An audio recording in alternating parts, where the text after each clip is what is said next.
Hai semua pelajar SPM Ekonomi, dah bersedia nak tawan salah satu topik yang paling penting dalam peperiksaan anda?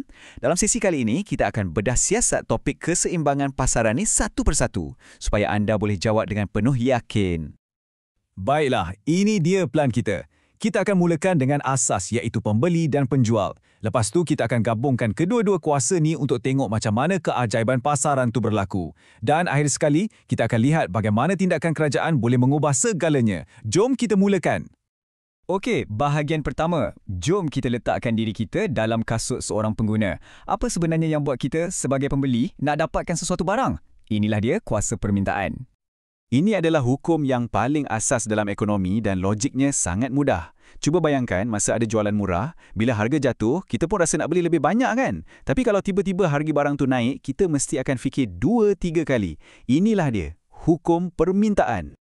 Dan kalau kita lukis, inilah rupa dia. Kelok permintaan yang sentiasa mencerun ke bawah. Ini cara mudah nak tunjukkan hubungan songsang tu. Bila harga naik, kuantiti yang kita nak beli akan turun. Dan sebaliknya, dia macam jungkat-jungkit. Okey, yang ini tolong bagi perhatian lebih sikit sebab ini antara soalan favourite dalam exam. Anda kena tahu beza antara pergerakan di sepanjang kelok yang mana puncanya hanya sebab harga barang itu sendiri berubah dengan peralihan kelok di mana satu kelok baru muncul sama ada di kiri atau kanan. Ini disebabkan oleh faktor-faktor lain. Dan inilah dia faktor-faktor yang boleh menganjakkan kelok tadi. Contoh paling senang, pendapatan. Kalau pendapatan kita naik, kita mungkin akan beli lebih banyak barang pada setiap tingkat harga. Ini akan anjakkan kelok ke kanan. Sebaliknya, kalau satu barang tu dah tak popular, cita rasa dah berubah, keloknya mungkin akan beralih ke kiri. Baik, kita dah faham cara pembeli berfikir. Sekarang, jom kita tukar watak. Bayangkan kita ni seorang peniaga atau pengeluar. Apa pula yang mendorong mereka untuk menjual barang? Jom kita selami kuasa penawaran. Bagi penjual, matlamat utama adalah keuntungan. Jadi logiknya pun mudah, kalau harga jualan barang tu makin tinggi, mestilah mereka lagi bersemangat nak hasilkan dan jual lebih banyak, betul tak? Inilah dia hukum penawaran. Jadi, kelok penawaran ni terbalik dari permintaan. Ia mencerun ke atas. Ini menunjukkan hubungan positif. Dua-dua pun boleh ubah bergerak ke arah yang sama. Bila harga, P, meningkat, kuantiti yang ditawarkan, Q, pun akan meningkat. Senang kan? Sama macam permintaan, kelok penawaran pun boleh beralih. Cuba fikir pasal teknologi. Kalau ada mesin baru yang boleh buat barang dengan lebih murah dan cepat, pengeluar boleh tawarkan lebih banyak barang pada setiap harga. Ini akan anjakkan kelok ke kanan. Dan inilah faktor-faktor lain yang anda kena tahu. Okey, sekarang kita ada dua kuasa yang berlawanan. Pembeli nak harga rendah, penjual pula nak harga tinggi. Macam tarik tali. Jadi, apa yang berlaku bila mereka bertemu dalam pasaran? Kat sinilah bahagian paling menarik bermula. Inilah dia, titik keseimbangan pasaran. Titik di mana kelok permintaan dan kelok penawaran bersilang. Inilah satu-satunya titik di mana kuantiti yang orang nak beli sama betul dengan kuantiti yang peniaga nak jual. Pada masa ini, pasaran berada dalam keadaan aman, tak ada lebihan, tak ada kekurangan. Tapi, apa jadi kalau harga bukan pada titik tu? Kalau harga terlalu tinggi, banyaklah stok peniaga yang tak laku. Ini kita panggil lebihan penawaran. Untuk habiskan stok, mereka terpaksa turunkan harga.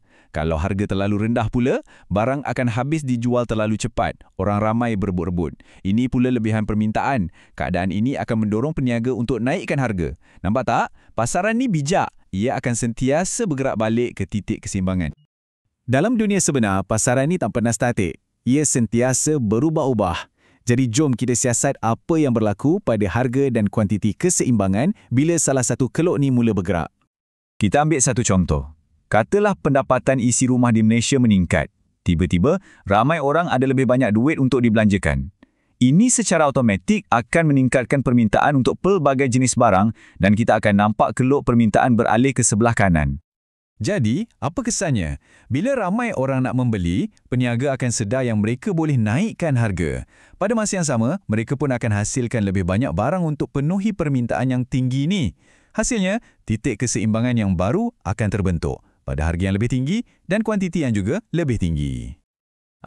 Slide ni ibarat cheat sheet untuk anda. Saya cadangkan anda pause kejap dan cuba fahamkan logik di sebalik setiap satu baris ni. Jangan hafal tau, cuba lukis kelok untuk setiap senario dan tengok sendiri macam mana harga, P dan kuantiti Q berubah. Ini kemahiran analisis yang sangat penting. Dan untuk bahagian terakhir, mari kita lihat macam mana kerajaan boleh masuk campur dalam pasaran. Dua alat utama yang selalu digunakan ialah cukai dan subsidi. Ini adalah aplikasi dunia sebenar yang sangat penting untuk anda faham. Cukai ni kita boleh anggap sebagai kos tambahan untuk pengeluar. Bila kos mereka meningkat, keuntungan pun jadi kurang. Jadi mereka pun kurang berminat nak hasilkan banyak barang. Ini menyebabkan penawaran jatuh dan kelok penawaran beralih ke kiri. Kesannya, harga barang jadi lebih mahal untuk kita sebagai pengguna dan kuantiti barang di pasaran pun jadi makin sikit. Subsidi pula sebaliknya. Ia macam bantuan keuangan dari kerajaan kepada pengeluar. Ia bantu kurangkan kos pengeluaran mereka. Bila kos dah rendah, mereka lebih bersemangat nak hasilkan barang. Jadi penawaran pun meningkat dan kelok beralih ke kanan. Hasilnya, berita baik untuk pengguna. Harga jadi lebih rendah dan lebih banyak pilihan barang di pasaran. Jadi apa kesimpulan utamanya? Ingat, harga yang kita nampak di kedai itu bukan diletak secara rawak. Ia adalah hasil daripada perbincangan yang tak nampak antara jutaan pembeli dan penjual yang sentiasa mencari titik tengah antara apa yang kita mahu dan apa yang mampu disediakan. Sekarang giliran anda pula untuk berfikir. Dengan ilmu yang anda dah belajar ni, cuba analisis. Bagaimana cukai ke atas minuman bergula mempengaruhi harga air kegemaran anda? Atau bagaimana subsidi untuk kenderaan elektrik boleh mengubah pasaran kereta di Malaysia? Gunakan pengetahuan ini untuk melihat dunia di sekeliling anda. Selamat belajar dan semoga berjaya dalam SPM.